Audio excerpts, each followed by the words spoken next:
ಮುಖ್ಯಮಂತ್ರಿ ಎಲ್ಲಿ ಕೂತ್ಕೊಳ್ಬೇಕು, ಗವರ್ನರ್ ಎಲ್ಲಿ ಕೂತ್ಕೊಳ್ಬೇಕು, ಚೀಫ್ ಸೆಕ್ರೆಟರಿ ಎಲ್ಲಿ ಕೂತ್ಕೊಳ್ಬೇಕು ಅದರಲ್ಲಿ ಇರುತ್ತೆ. ಮಂತ್ರಿಗಳು ಬಂದರೆ ಎಲ್ಲಿ ಕೂತ್ಕೊಳ್ಬೇಕು.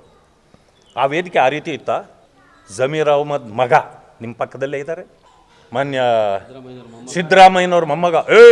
ಅವ್ನು ಬಿಡಯ್ಯ, ಅವ್ನು ನನ್ನ ಮೊಮ್ಮಗ ಅಂತೇಳಿ ಕುಳಿಸ್ಕೊಳ್ತೀರಿ.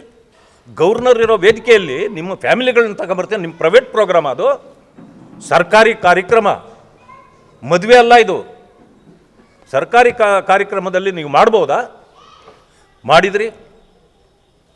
ಮತ್ತೆ ಮಾಜಿ ಶಾಸಕರು ಯಾರೋ ಜಯನಗರದ ರಾಮಲಿಂಗಾರೆಡ್ಡಿ ಅವರ ಮಗಳು ಅವರು ಕುಳಿತಿದ್ದಾರೆ, ಎಲ್ಲ ಬೇರೆ ಬೇರೆಯವರು.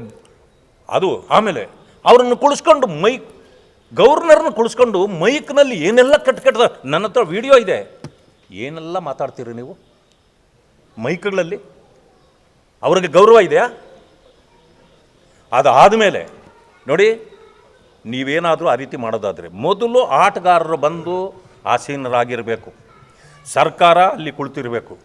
ಅದಾದ ಮೇಲೆ ಗವರ್ನರ್ ಬರಬೇಕು, ಅವ್ರಿಗೆ ನೀವು ಎದ್ದು ಗೌರವಿಸಿ ಅವರು ಬಂದಾಗ ರಾಷ್ಟ್ರಗೀತೆ ಆಡಬೇಕು. ಇದಾದ ತಕ್ಷಣ ರಾಷ್ಟ್ರಗೀತೆ ಆಗಿ ಅವರು ಹೋಗಬೇಕು. ನಡೆದಿದೆಯಾ ಏನಾದರೂ? There is no protocol. It is total violation of the government.